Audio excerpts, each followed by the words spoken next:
صلاۃ و سلام علیک یا رسول اللہ صلی اللہ علیہ وآلہ وسلم۔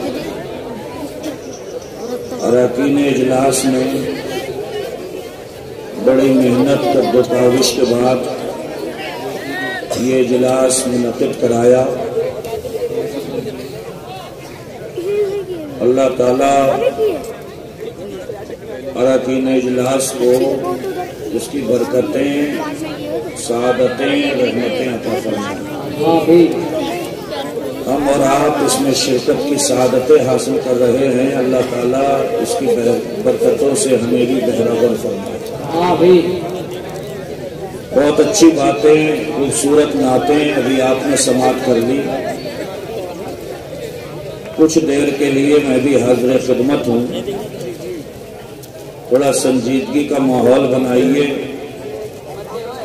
سننے سنانے کے لیے تیار ہو جائیں، اور کچھ ایسی باتیں جو ہماری زندگیوں میں بھی کام آئیں اور بعد مرنے کے بھی ان کے اچھے نتیجے ہاتھ لگیں، ایسی باتیں سنیں۔ کوئی بھی چیز جب اس کی قدر و قیمت انسان کو ٹھیک سے معلوم نہیں ہوتی ہے تو وہ صحیح معنی میں اس کی قدر بھی نہیں کر پاتا۔ یہ وقت اور زندگی جو اللہ پاک نے ہمیں عطا فرمائی ہے بڑی قیمتی ہے۔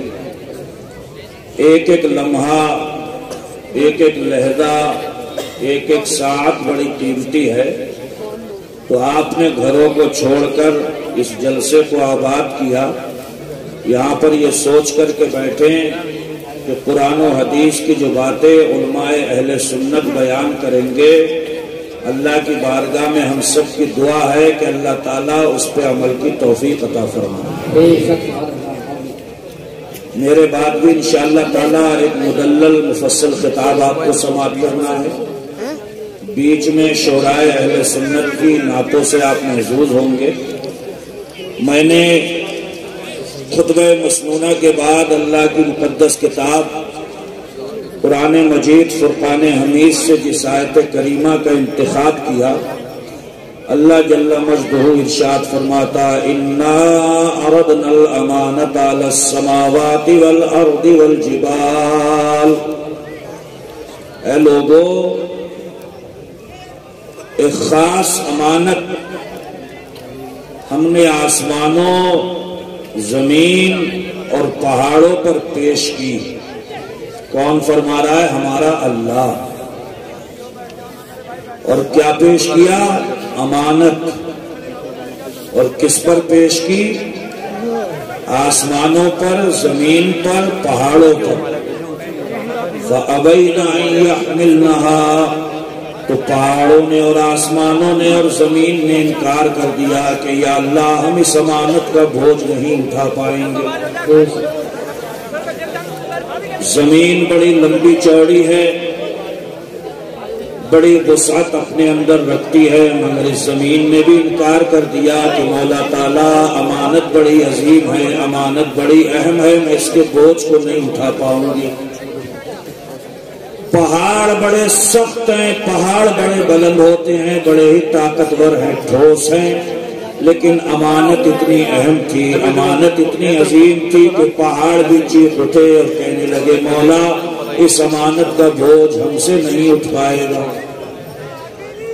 زمین بھی انکار کرنے لگی، یا اللہ اس امانت کو میں بھی نہیں اٹھا پاؤں گی۔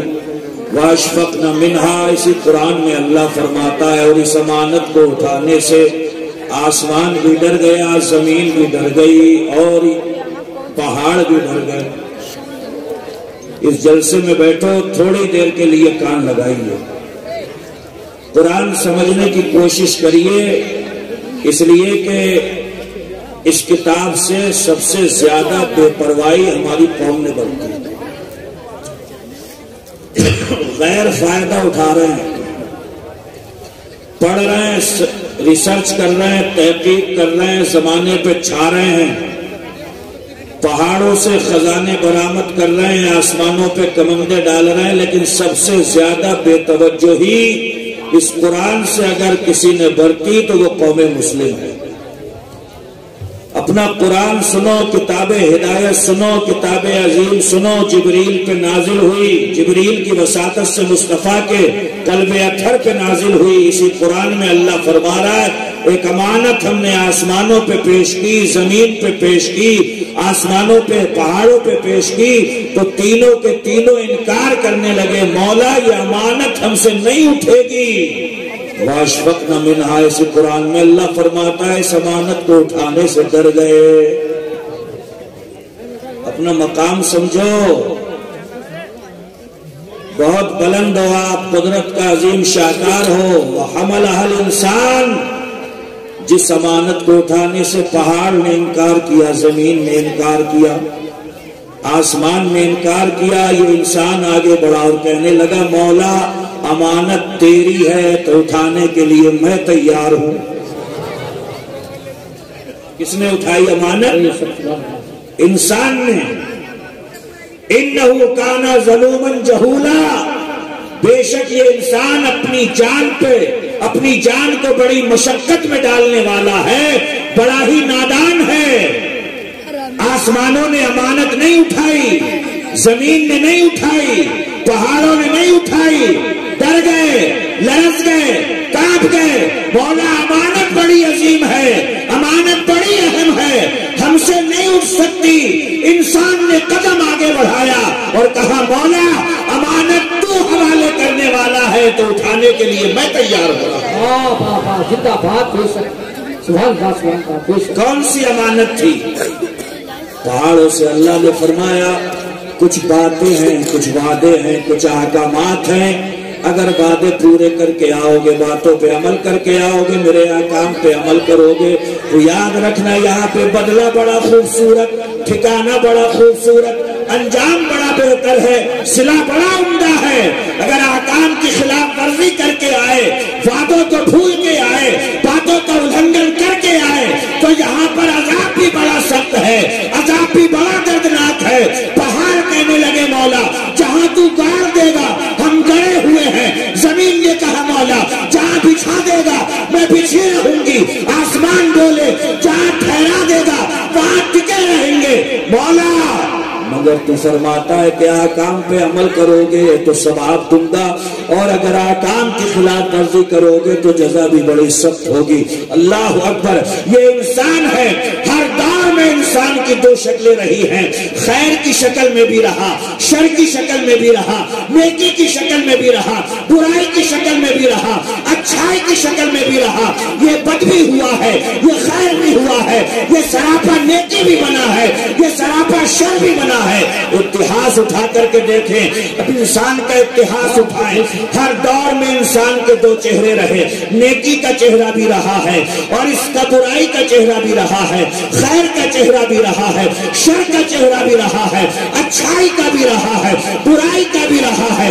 اگر مکہ شریف کے اندر آتنکوادی بنا ہوا اگر ابو جہل گھوم رہا ہے تو صداقت کا تاجدار بن کے ابو بکر بھی گھوم رہا ہے، عدالت کا شہسوار بن کر عمر بھی گھوم رہا ہے، سخاوت کا لمبردار بن کے عثمان بھی گھوم رہا ہے، شجاعت کا پیکر بن کے حضرت علی بھی گھوم رہے ہیں۔ اگر کربلا کے میدان میں پوری شرارت کے ساتھ میں اگر یزید آتا ہے تو سراپا خیر بن کے کربلا کا حسین بھی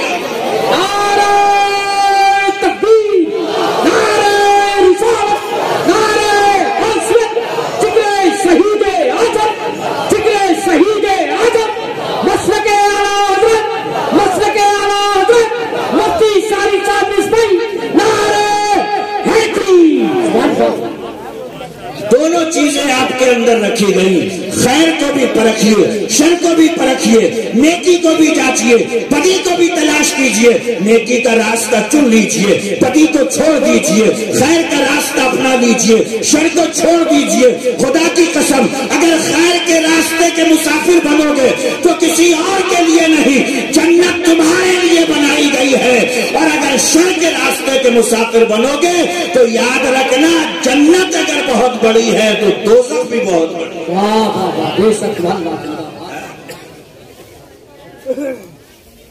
جلسوں میں سنتے ہو، سنو سبحان اللہ نصف المیزان ایک بار سبحان اللہ کہہ دو تو ترازو آدھا بھر جاتا ہے۔ وہ ترازو جس پر فیصلہ ہو جانا ہے، جنت و دوزخ ڈکلیئر ہو جانا ہے، یا تو جنت کا مسافر یا جہنم اس کا ٹھکانہ، میرے آقا فرماتے ہیں سبحان اللہ ایک بار بولو تو آدھا ترازو بھر گیا، والحمدللہ تملو، اور ساتھ میں الحمدللہ کہہ دو تو ترازو بھر جاتا ہے۔ مگر کسی غلط فہمی کا شکار مت ہونا۔ ساری نمازیں چھوڑ کے، جھوٹ بول کے، غیبت کر کے، چغلی کر کے، شر پھیلا کے، فتنے کھڑے کر کے رات کو سونے کے لیے چلے تو کہا سبحان اللہ، آدھا ترازو بھر گیا، آدھا والحمدللہ پورا بھر گیا۔ اللہ اللہ خیر سے اللہ چھٹی ہو گئی۔ نہیں میرے بھائی تھوڑی دیر کے لیے سوچئے، اگر عطر کی ایک شیشی آپ کے پاس میں ہو اور اس کا ڈھکن نہ کھولیں، 10 لوگ بیٹھے ہوئے ہو، عطر کی شیشی کو ہر ایک کے سامنے سے گھماتے ہوئے لے جائیں، ڈھکن نہیں کھولا گیا، ڈانٹ نہیں کھولی گئی، یاد رکھنا کپڑوں میں خوشبو نہیں آ سکتی ہے، آپ معطر نہیں ہو سکتے ہو، کیوں؟ اس لیے کہ گرے نہیں کھولی گئی ہے، ڈانٹ نہیں کھولی گئی، ڈھکن نہیں کھولا گیا۔ بلا شبہ فرمان رسالت اپنی جگہ پر سچا ہے۔ ایک بار سبحان اللہ کہہ دو آدھا ترازو بھر جاتا ہے، اور الحمدللہ کہہ دو ترازو پورا بھر جاتا ہے۔ مگر یاد رکھنا پیغمبر اسلام نے یہ بھی فرمایا ہے الصلاۃ مفتاح الجنہ، یہ نماز جنت کی چابی ہے، جب تک چابی نہیں ہوگی جنت کھل۔ بابا زندہ باد، بے شک سبحان اللہ سبحان اللہ، بے شک زندہ باد۔ تو چابی کون تلاشے گا؟ بے شک کام پورا کریے۔ اب تو شارٹ کٹ کا دور چل پڑا، اولاد میں بھی ابا اماں بانٹ لیے۔ 2 لڑکے کہہ رہے ہیں میں اماں کی طرف ہوں، اور ابا بولے جائیں بھاڑ میں۔ 2 کہہ رہے ہیں میں ابا کی طرف ہوں، اور اماں بولے کہیں بھی رہ لیں۔ یاد رکھنا عمل پورے طور پہ کرو۔ اگر جنت ماں کے قدموں کے نیچے سرکار مدینہ نے رکھی ہے تو باپ کو جنت کا دروازہ بتایا ہے۔ جنت میں اس وقت تک نہیں جا سکتے جب تک گیٹ نہیں کھلے گا، اور گیٹ اس وقت تک کھل نہیں سکتا جنت میں پہنچانے والی ماں راضی نہیں۔ زندہ باد زندہ باد۔ بے شک جلسوں سے یہ پیغام لے کر کے جاؤ، امانت ہم نے اٹھائی ہے تو امانت کا حق بھی ہم ہی ادا کریں۔ کون سی امانت؟ خامخواہ وجود میں نہیں آ گئے ہم، ہماری پیدائش کوئی حادثہ نہیں ہے۔ ارے کتنا لمبا پروسیس ہے، خمیر اٹھوایا گیا، روحوں کی دنیا میں رکھوایا گیا، باپوں کی پیٹوں میں پہنچایا گیا، ماؤں کے پیٹوں میں اتارا گیا، تب دنیا میں بھیجا گیا۔ اسی قرآن میں اللہ فرماتا ہے اَيَحْسَبُ الْإِنسَانُ أَن يُتْرَكَ سُدًى، انسان اس گھمنڈ میں ہے ہم اس کی ایسی چھٹی کر دیں گے؟ نہیں، کچھ ذمہ داریاں ہیں، کچھ پابندیاں ہیں، کچھ باتیں ہیں، کچھ وعدے ہیں، کچھ عہد و پیمان باندھ کے آیا ہے۔ راستوں کا انہی راستوں کا مسافر بنے گا تو خوشخبریاں بھی ہے۔ اگر جنت کے راستے پہ چلے گا تو اس کے لیے انعام بھی ہے، اور اگر جہنم کا راستہ چنتا ہے تو اس کے لیے دردناک عذاب بھی ہے۔ میرے بھائیوں امانت ہم نے اٹھائی ہے، پہاڑوں نے نہیں اٹھائی ہے، زمین نے نہیں اٹھائی ہے، آسمان نے نہیں اٹھائی ہے۔ اس امانت کا حق ہمیں ادا کرنا ہے۔ کیسے کرنا ہے؟ مولا تیری بندگی کا وقت ہوگا تو کاروبار بھی چھوڑا جائے گا، زمین جائیداد بھی چھوڑی جائے گی، دکان مکان بھی چھوڑا جائے گا، سر کو سجدے میں رکھ کے سب سے پہلے تجھے راضی کیا جائے۔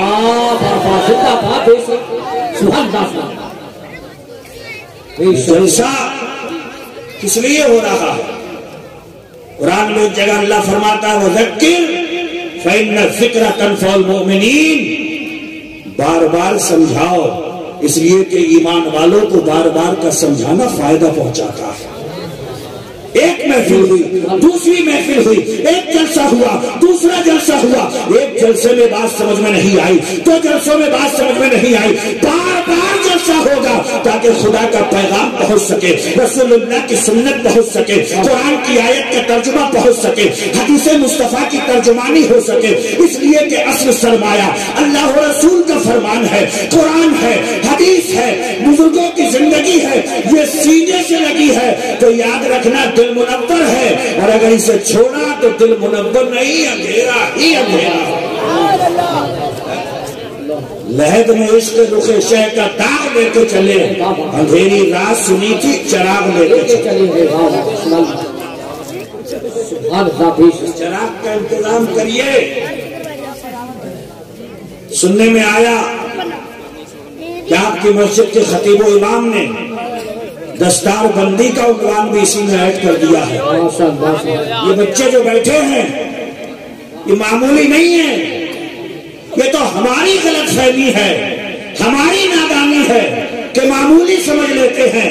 ہوتے ہوں گے کسی کالج میں فنکشن، ہوتے ہوں گے کسی اسکول میں فنکشن، مگر خدا کی قسم ان کا فنکشن تو میدان آخرت میں ہونا ہے، میدان محشر میں ہونا ہے۔ ایک ایسا جلسہ ہونے والا ہے، ایک ایسا فنکشن ہونے والا ہے، ایک ایسا سما بننے والا ہے، مصطفیٰ کی زبان سچی۔ آقا ارشاد فرماتے ہیں، سنو جس کا بچہ اس زمین پر حافظ قرآن بن گیا، کل قیامت کے دن بھرے مجمع میں اس کے باپ کے سر پہ تاج زرری سجایا۔ یہ معمولی لگتے ہوں گے دیکھنے میں، ہو سکتا ہے مختلف حوالوں سے آپ انہیں جانتے ہو کہ یہ فلانے صاحب کا بچہ ہے، یہ فلانے صاحب کا بچہ ہے، مگر قیمتی اتنا ہو گیا ہے یہ بچہ، اگر آپ چاہیں اپنے محلے کے کسی بچے کو ذرا مسلح پہ چڑھا کر کے تو دیکھیں، بستی والا نماز پڑھنے کو تیار نہیں ہے، ابے گوار کہاں سے چڑھ گیا، ابے جاہل مسلح پہ کیوں جا رہا ہے، دامن کھینچ کے پیچھا کر لیں گے۔ مگر خدا کی قسم ایک ایسا سرٹیفکیٹ، ایک ایسی سند، ایک ایسا اعزاز اس بچے کو مل چکا ہے، اس کے قدم مسلح پہ پہنچ جائے تو ساری قوم کی زبان پہ آتا ہے، پیچھے اس امام کے منہ میں کعبہ شریف کی طرف اللہ نعرہ تکبیر، نعرہ رسالت، نعرہ حوصلت، جشن دستار بندی، جشن دستار بندی، مسلک اعلیٰ حضرت، مسلک اعلیٰ حضرت فیضان سرکار مفتی اعظم ہوئی، فیضان حضور تاج الشریعہ، بستی بستی کریا کریا، عشق محبت، عشق محبت، پیار محبت، پیار محبت، نعرہ حیدری۔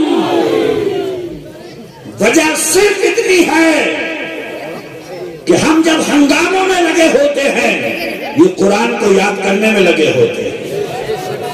دنیا اپنی رنگینیوں میں ہے، دنیا اپنے مزاج سے جیتی ہے، مگر خدا کی قسم دن کا اجالا ہو، رات کا اندھیرا ہو، بارش یا طوفان ہو، کیسا ہی موسم ہو، مزاج برہم ہو، لیکن یہ بچہ جو حافظ قرآن بنتا ہے، کہیں شادی بیاہ چلتی رہے، کہیں پر آندھی طوفان آتا رہے، اجالا ہو یا اندھیرا ہو، اس بچے کو سروکار صرف اور صرف قرآن کی تلاوت۔ جو اتنا قرآن پڑھے قرآن اسے ایسی چھوڑ دے گا؟ میرے مصطفیٰ فرماتے ہیں اقرأوا القرآن فإنه يأتي يوم القيامة شفيعا لأصحابه۔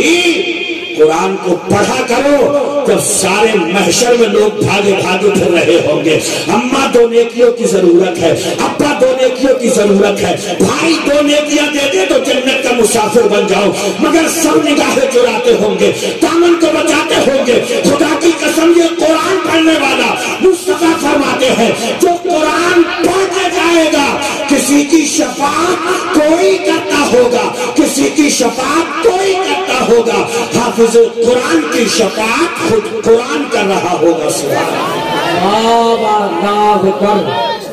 یا رسول اللہ، یا حج، زندہ باد، زندہ باد، تاج الشریعہ، تاج الشریعہ، اللہ اکبر، سبحان اللہ۔ وہ قرآن کا نور ہے جو آج ان علماء اہل سنت کی شکل میں موجود ہے. کیا وجہ ہے کہ انہیں ممبروں پہ بٹھا دیتے ہو؟ بنیادی سبب یہ ہے کہ ان کے سینے قرآن کے مدینے بن چکے ہیں. حضرات کون سا قرآن؟ سنیے ایک حدیث شریف. عن ابی ہریرہ قال قال رسول اللہ صلی اللہ علیہ وآلہ وسلم ان اللہ تبارک و تعالی قرأ طٰہ و یاسین قبل ان یخلق السماوات والارض بألف عام. اللہ تبارک و تعالیٰ نے قرآن میں دو سورتیں ہیں، ایک سورہ طٰہ ہے، ایک سورہ یاسین ہے. زمین و آسمان کو پیدا کرنے سے 1000 سال پہلے اللہ نے طٰہ اور سورہ یاسین کی جب تلاوت کی، فلما سمعت الملائکۃ القرآن، جب فرشتوں نے یہ نوری نغمات سنے، جب یہ قرآن سنا، سورہ طٰہ کو سنا، سورہ یاسین کو سنا، فرشتے کہنے لگے پروردگار عالم یہ کیا ہے؟ اللہ نے ارشاد فرمایا میں اپنے حبیب کی امت کو یہ صورتیں عطا کرنے والا ہوں. اللہ اکبر. فرشتے کہتے ہیں طوبی لامۃ ینزل ھذا علیہا، اس امت کو مبارک ہو جس امت کو یہ صورتیں